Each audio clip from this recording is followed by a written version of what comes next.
하나님의 말씀 사도행전 20장 말씀입니다. 사도행전 20장 33절에서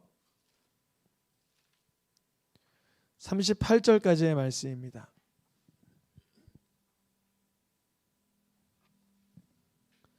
사도행전 20장 33절에서 38절까지의 말씀 한 절씩 나누어 읽겠습니다. 내가 아무의 은이나 금이나 의복을 탐하지 아니하였고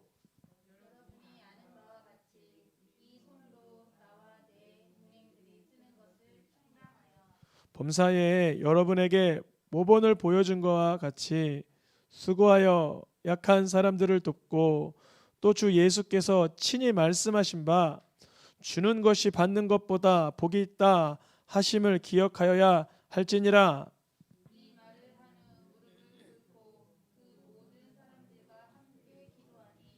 다 크게 울며 바울의 목을 안고 입을 맞추고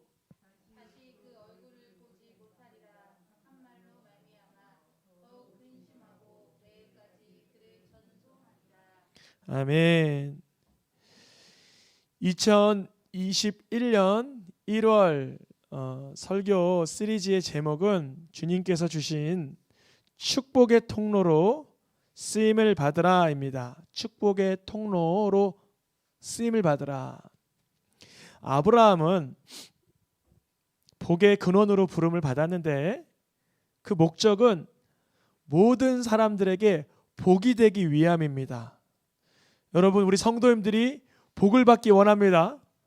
그래서 여러분들이 받은 복으로 여러분들 윗집, 옆집, 아랫집, 뒷집 뒷집은 아닌데 원수지가 아닌데 하지 마시고 앞집, 옆집, 뒷집, 윗집, 일가 친척들이 다 복받기를 축복합니다. 내가 복받으면 말이야 응징할 거야. 내가 복받으면 우쭐댈 거야. 내가 복받으면 보란듯이 내가 떵떵거릴 거야. 안타깝지만 훈련이 필요합니다. 깨어져야 되고 부서져야 되고 낮아져야 되고 겸손해져야 되고 온유해져야 되고 인자해야 되고 겸손해져야지만 주님이 쓰십니다. 축복의 통로로 쓰임받길 원하십니까? 아브라함 같은 시기가 필요합니다. 때로는 흉년이 들고요. 때로는 위협이 다가오고요. 전장도 맞이하게 되고 아들을 드리기까지 하는 헌신이 필요합니다. 아브라함을 하나님께서 불러서 너 복으로 쓸 거야 라고 말씀하실 때는 그를 통로로 사용하여 모든 자들이 하나님의 복받기 위함이었습니다. 베드로서의 말씀에도 우리를 택하신 족속이요 라고 말씀하시면서 아브라함이 복의 근원이 되어 통로로 쓰인 것처럼 우리를 택하신 까닭은 우리를 통하여 하나님의 아름다운 덕을 선전하라고, 광고하라고, 선포하라고 우리에게 복을 허락해 주시는 줄 믿습니다. 우리에게 주어진 복, 하나님을 자랑하는 좋은 도구가 되시길 축복합니다. 연습이 필요해요. 우리에게 복이 떨어졌는데 하나님께 영광 올려드리는 연습이 필요해요. 때로는 내가 잘해서, 내가 훌륭해서 얻은 복으로 오해할 때 있으나 하나님께서 주심을 매일같이 경험하고 간증할 수 있기를 축복합니다. 1월 한 달 동안 축복의 통로로 우리가 쓰임받기 위해서 지난주 사진을 많이 봤어요. 이 입술의 능력, 혀의 능력. 그래서 4가지로 요약을 했습니다. 첫 번째는 무엇하라? 언어의 금식을 하라. 우리 속에는 습관적으로 남아있는 독, 악, 옛사람의 언어들이 있어요.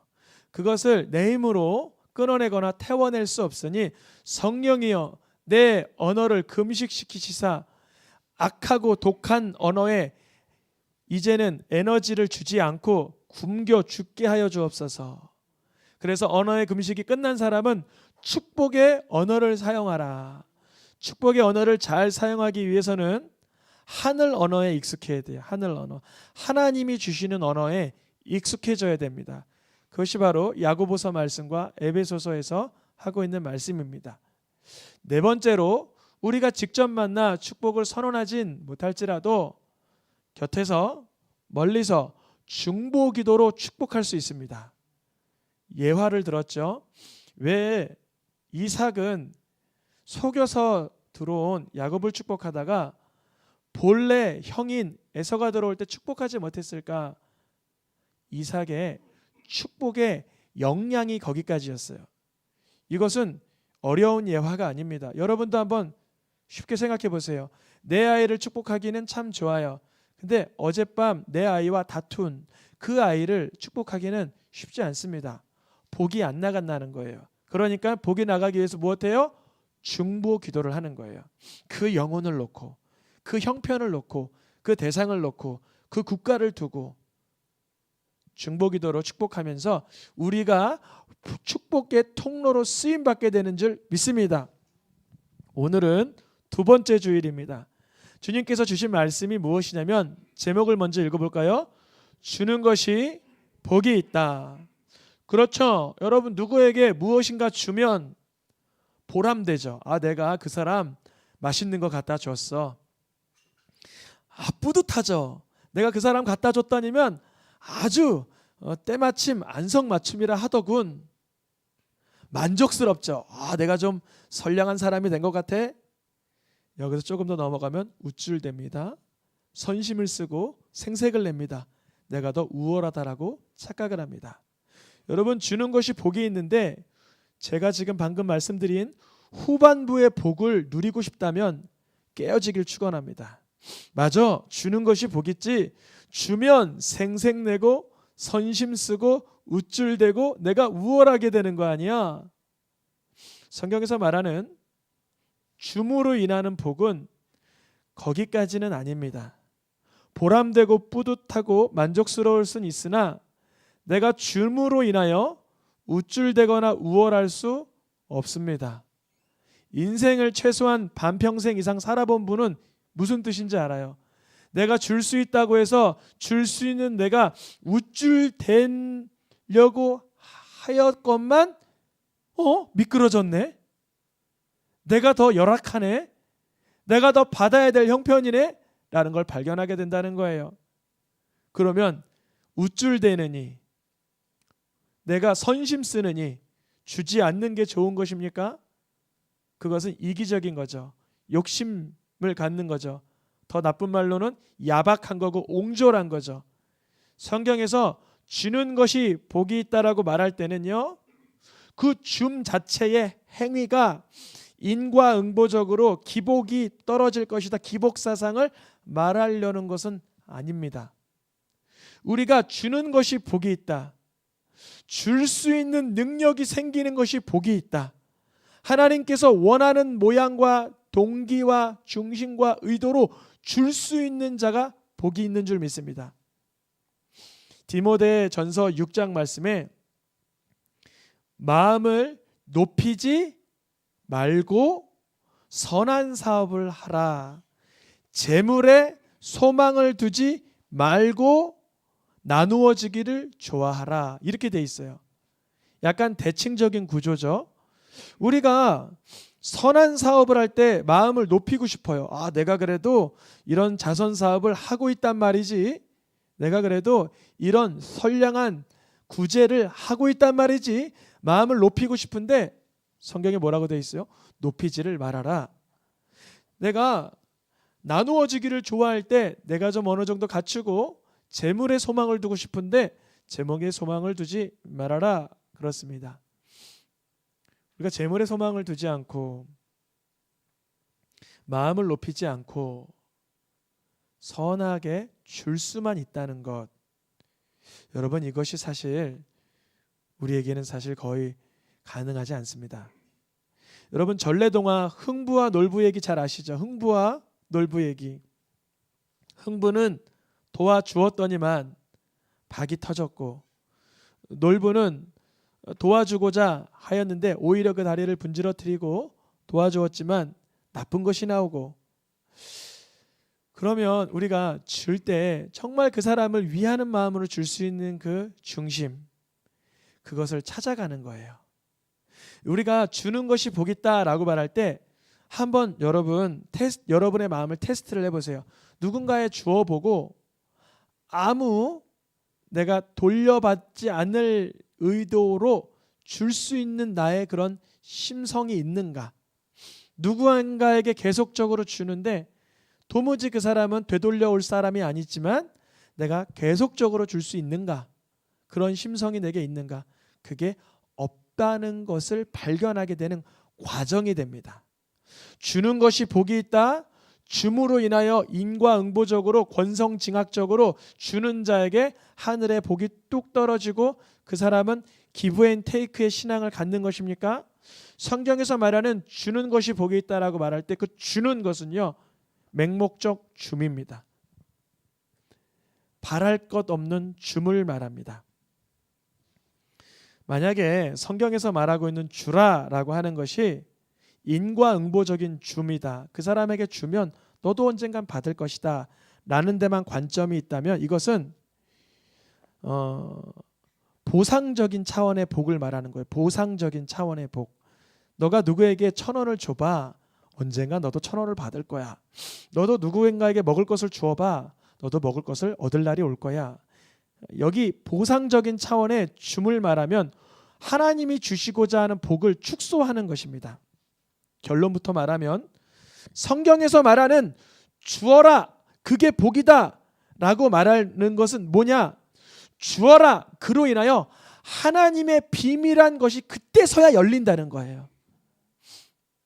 여러분 누군가에게 1년을 2년을 3년을 계속 줘봐요. 어떻게 되죠? 대표적인 예가 양육입니다. 양육. 1살 때 모유를 주고 2살 때 기저귀를 가르고 3살 때 이유식을 해주고 4살 때 옷을 갈아입혀주고 엄마가 내가 준 것으로 인해서 초연하고 겸손할 수 있어요?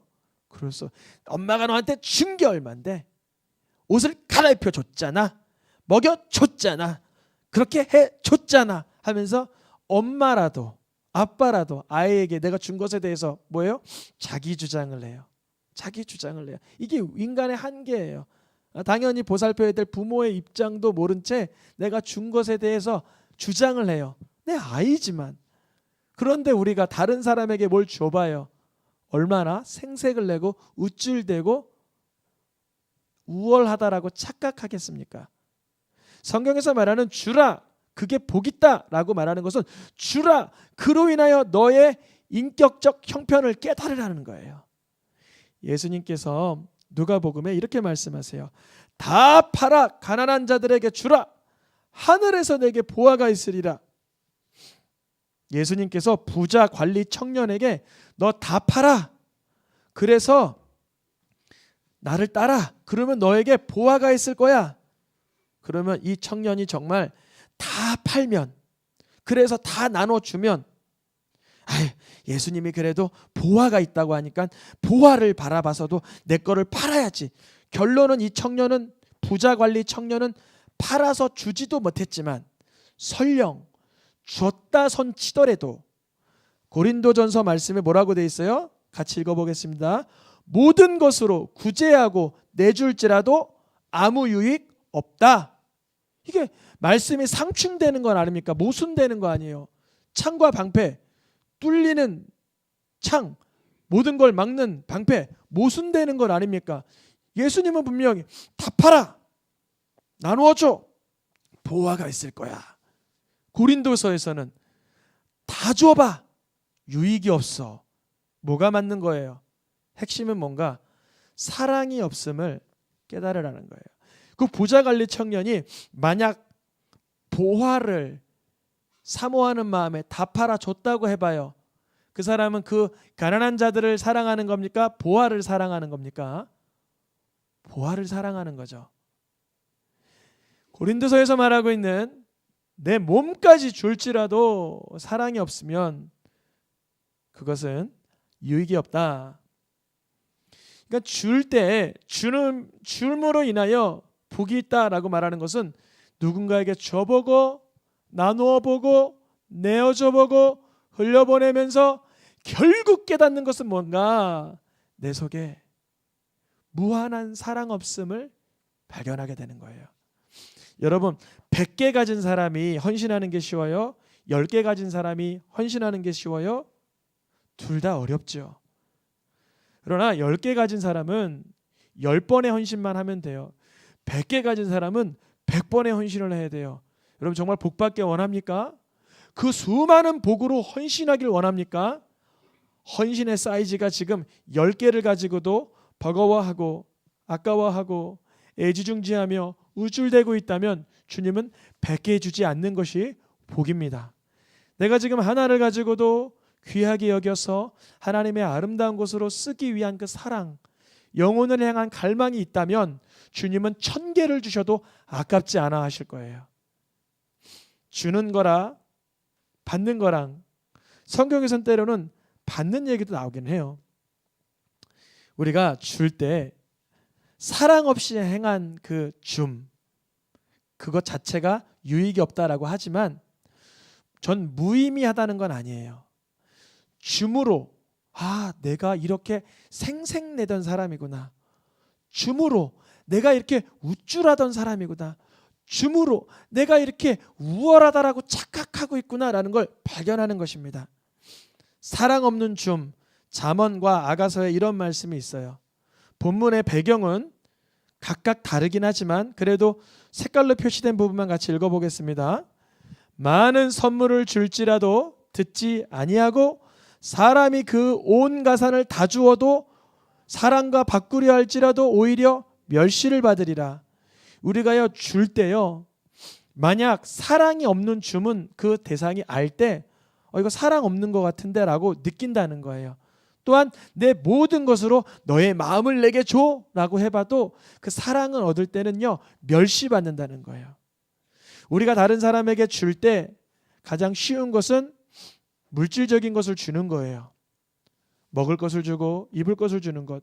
근데 가장 어려운 것은 심령에 있는 사랑을 담아주는 것입니다.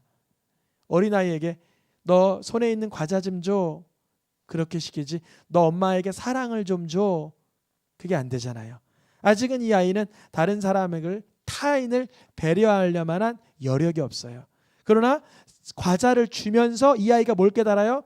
내게 줄 수 있는 역량이 없구나. 5살 배기에게 너 이 아이에게 양보해봐. 양보하는 것보다 더 중요한 것은 그 물건이 움직이는 것보다 더 중요한 것은 그 아이의 마음이 하나님 앞에 발견되는 거예요. 내가 옹졸한 사람이구나, 옹색한 사람이구나 라는 것을 발견하게 되는 거예요.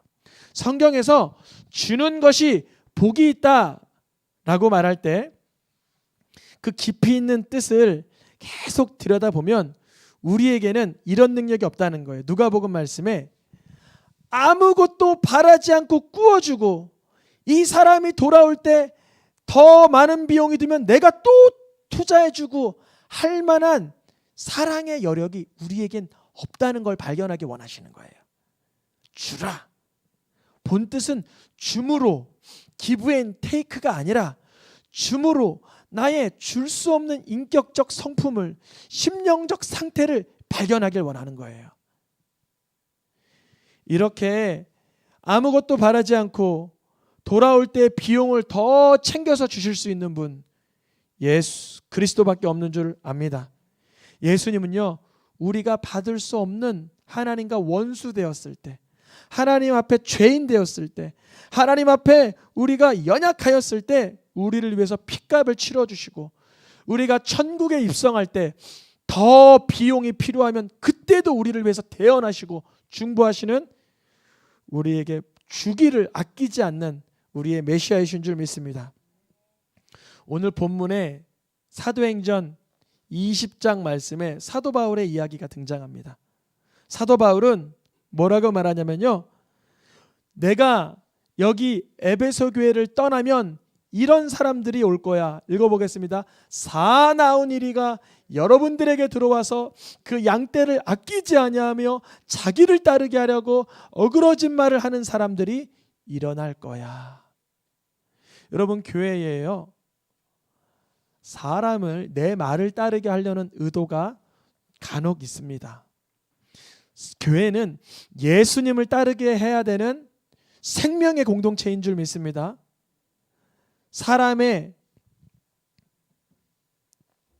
강의하는 것이 아니고, 사람이 자기 주장하는 것이 아니고, 사람이 발제하는 게 아니라 예수님의 음성을 듣게 하는데 모든 혼심의 힘을 다해야 되는 줄 믿습니다. 근데 사도 바울이 뭐라 그래요? 사람들이 내가 이 에베소 교회에 떠나면 자기를 따르게 하려고 하는 사람이 몰려들 거야. 이익 집단, 자기의 말, 사람의 말을 솔깃하는 이들이 생길 거야. 이유가 뭘까요? 그로 인해서요, 자기의 삭을 가지고, 자기의 몫을 가지고, 자기의 이익을 위해서 살아가는 이들이 나타난다는 거예요. 이게 바로 초대교회의 이야기입니다. 그런데 그 가운데 사도 바울은 나는 어떻게 사역했다고 말해요? 읽어보겠습니다. 나는 아무의 은이나 금이나 의복을 탐하지 않았다. 사역하다 보면 여기 가면 더 좀 나를 위해서 풍족하게 해주고, 여기 가면 나를 좀 어렵게 하는 그런 곳을 만나게 됩니다. 그런데 여러분요, 음이나 금이나 의복을 탐하지 않고 주는 것이 복 있음을 누리길 축복합니다. 사도 바울이 뭐라 그래요? 주는 것이 받는 것보다 복 있다. 누가 말씀하셨어요? 예수님이 그렇게 말씀하셨다. 사람들은 초대교회에서도 탐심을 채우기 위해서, 욕심을 채우기 위해서 혈안이 돼 있다는 거예요. 마치 아나니아 삽비라처럼, 아간처럼, 게하시처럼, 사꾼처럼 그렇게 받기 위해서, 모으기 위해서, 쌓기 위해서 살아가나, 나는 주는 것이 복 있다 하신 예수님의 말씀을 기억해야 할지라 선포합니다. 그래서 사도 바울이 이렇게 헌신적으로 주는 삶을 누리니 어떤 이들이 발생하냐면요, 사도 바울에게요, 갈라디아서 말씀에 읽어보겠습니다. 노란 글씨만. 너희의 복이 지금 어디 있느냐? 너희의 눈이라도 빼어서 나에게 주었으리라. 사도 바울이요, 탐심하지 않고, 탐욕하지 않고, 우쭐하지 않고, 옹색하지 않으니 사도 바울에게 어떤 헌신된 사람들이 붙냐면 눈이라도 빼어줄 자들이 생겨나게 됩니다. 눈이라도 빼어줄 자. 그 미국의 티마스 하영록 목사님의 간증을 볼까 했는데 구두로 설명을 해드리려고 해요. 심장이 안 좋으셔서 이제 심장을 받을 걸 기다리고 있다가 내가 받을 수 있는 좋은 심장이 나타났는데, 며칠 전 헬리콥터 사고로 곧 며칠 안에 죽을 젊은 여성이 있어서 자신이 받아야 될 심장의 기회를 나누어 주었다고 합니다. 그 뒤로는 약한, 누구도 받지 않을 만한 심장을 자기가 끼우게 됐는데, 이후에 조깅을 하다가 이 심장이 문제가 생긴 거예요. 그래서 심장을 여러 번 받을 수 있는 기회는 한 사람에게 줄 수가 없어서 거절을 받아야 되는데 기록에 남아있다는 거예요. 당신이 좋은 심장은 당신에게 것을 나누어 주었고, 당신이 받지 않아도 될 나쁜 심장을 당신이 받았으므로 당신은 지금 또 한 번의 심장을 기증받을 수 있는 기회가 있다라고 판단됩니다. 그 하영록 목사님이 그 받을 때, 또 그 심장을 내어줄 때 그것을 계산했을까요? 계산이 안 되는 거예요. 우리가 인생에서요, 누군가에게 줄 때 내가 나중에 눈이라도 빼어 받겠지, 이런 계산이 되지는 않아요. 하나님께서 말씀하신 주는 것이 복 있다, 이 말씀을 누리기 위해서는요, 하나님께 맡겨야 되는 거예요. 여러분에게 소중히 여기는 시간입니까? 정성입니까? 은사입니까? 재능입니까? 물질입니까? 어떤 것이라도 나누어 줄 수 있도록 하나님께 소망을 두고 그리 실천하고 누리기를 축복합니다. 바울은 성도들에게 눈이라도 빼어드리고 싶어요 라는 사랑의 고백을 듣게 됩니다. 여러분, 이러한 고백은 언제 생길까요? 그러한 말은 언제 들을 수 있을까요? 우리가 오늘 본문의 흐름은 주라이지만 성경에서는 아까 전에 말씀드린 것처럼 구하라라고 말하고 있어요. 구하라. 무엇을 구하라? 요한복음과 또한 고린도전서에 보면 구하라 그렇게 돼 있어요. 구하라. 구하라. 도대체 무엇을 우리가 주기 위해서 구해야 될까요? 잘 보세요. 너희가 구하라. 너희가 구하라. 받을 것이다. 무엇을 받아야 줄 수 있을까요? 정말 우리가 하나님께 무엇을 받아야 줄 수 있을까요? 1,000만 원? 100만 원? 건강? 2시간의 여유? 아니요. 시간과 물질과 건강이 아니라 줄 수 있는 말씀이, 예수님의 이름이 우리에게 부어져야 되는 줄 믿습니다. 우리에게 시간과 형편과 넉넉함이 없어서가 아닌 예수님의 말씀이 부어지고 예수님의 이름이 우리 가운데 놓여질 때 성령이 부어짐으로 인하여 줄 수 있는, 겸손히 사랑으로 줄 수 있는 통로가 열리게 하시는 줄 믿습니다. 오늘 본문 교동문, 오늘 읽었던 교동문 신명기 26장에 보면 이런 말씀이에요.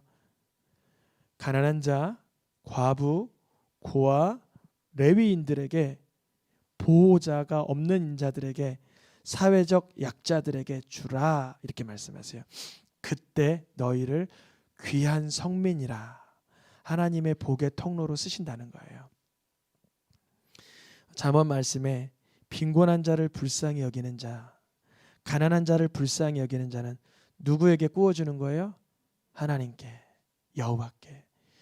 코스피 지수가 3,000을 돌파했습니다. 작년 이맘때 코스피 지수가 1,600, 1,400까지 떨어져서 목회자가 좀 웃기죠. 투자할까 그랬어요. 제 마음에 투자할까. 왜냐면 사이클이 비슷해요. 올라갔다가 하면 떨어지면 다시 올라가고. 투자했으면 2배의 수익을 얻었겠죠. 2배. 만약에 100만 원이면 200만 원, 200만 원이면 500만, 뭐 400만 원. 여러분 어디에 투자하시길 원하십니까? 증시하지 말라는 의도 아닙니다. 하나님께 꾸어드리면 누가 갚아주시리라? 하나님께서 갚아주시리라. 가난한 자를 살필 수 있는 그 마음, 여러분 지금 그 심은 것이 정령 하나님께 올려드린 줄 믿습니다. 여호와께서 갚아주신다는 것은 하나님께서요 그 영의 눈을 열어주신다는 거예요. 예수님이 구주시라는 걸, 예수님이 메시아시라는 영안의 눈을 열어주시는 거예요. 우리가 오늘 성경 말씀을 듣고 설교를 듣고 이렇게 생각할 거예요. 마태복음, 마가복음에 그렇지 가난한 자들에게 줄 수 있으면 좋겠다. 그렇지 가난한 자들에게 줄 수 있으면 좋겠다. 누구의 고백인 줄 아세요? 가룟 유다의 고백이에요. 가룟 유다는 줄 수 있으면 좋겠다라고 말하는 사람이지 주는 사람은 아니었어요. 여러분 가룟 유다는 주는 것이 복이 있다라고 말하고 생각하지만 헌신하는 사람이 아니었어요. 글귀만 보면 이야 가난한 자들에게 줄 수 있고 가난한 자들에게 내어줄 수 있으면 얼마나 좋으련, 야 귀한 사람이네 말하는 것과 헌신하고 희생하며 살아내는 것은 하늘과 땅 차이인 줄 압니다. 누가 가난한 자를, 연약한 자를, 과부를, 고아를 도울 수 있을까요? 히브리서 말씀에 이렇게 기록되어 있어요. 영원한 도성을 바라보는 자, 예수님의 영광을 볼 수 있는 자가 이 땅에서 선을 행함과 나누어 주는 예배를 드릴 수 있습니다. 히브리서 말씀에 분명히 선을 행하라, 나누어 주라, 하나님이 기뻐하는 예배다 라고 말하고 있는데, 이러한 삶을 살아내고 누리는 자는 저 위로 넘어가서 영원한 도성 하나님의 나라를 보게 되는 자, 예수님을 나의 구주라고 고백하는 자들이 줄 수 있는 삶을 누리게 하시는 줄 믿습니다. 우리가 줄 수 있는 까닭은 사실 근거하는 이유는 우리가 받았기 때문에 그래요. 무엇을 받았습니까? 하나님의 떡을 받았죠. 무엇을 받았다고요? 하나님의 떡, 생명을 주시는 떡. 그것이 무엇입니까? 바로 예수님의 살과 피를 먹고 마시고 받고 누리고 맛보고 경험하고 체험하고 간증하는 사람들. 하나님의 떡을 먹어야만 채워진 성령의 충만한 가운데 내어줄 수 있는 복이 흘러가게 하시는 줄 믿습니다. 세상에 도둑들은 빼앗고 멸망시키려고 하지만 예수님이 이 땅에 오신 것은 우리에게 주시고 또 주시고 또 주시고 또 주시기 위함이다. 아멘. 우리를 위해서 자기 몸까지 내어주신 예수님을 바라볼 때, 자기 아들을까지 내어주신 예수님, 하나님의 아들 예수님을 바라보며 아바 아버지 하나님을 바라볼 때 우리를 주는 것이 복 있는 삶을 살게 하실 줄 믿습니다. 우리가 오늘 말씀 통해서 주는 것이 복이 있구나 귀로 들었어요. 이게 영으로 들어가서요 삶에서 실천되고 누려지길 원해요. 저도 인생을 살아보면서 40여 년 동안 줄 수 있는 때가 있었고 못 주는 때가 있었어요. 그런데요, 못 주는 때에 줄 수 있도록 간구하였더니 주님이 구워주고 남고 풍성하게 하도록 하시더라고요. 우리 새생명교회가 개척교회이고 이제 6년 된 교회이고 자그마한 교회이지만 주님이 흘러가는 통로로 쓰실 줄 믿습니다. 여러분 가정마다 또 그렇게 쓰실 줄 믿습니다. 우리에게 예수님은요 그 몸을 주셨어요. 저는 오늘 말씀을 마치면서 어떤 찬양으로 함께 기도하면 좋을까 했는데 바로 이 찬양이었어요. 성자의 귀한 몸 날 위하여 버리신 그 사랑 고마워. 나도 이제 누게나 베풀게 하여 주옵소서. 이 찬양 부르며 같이 기도하겠습니다.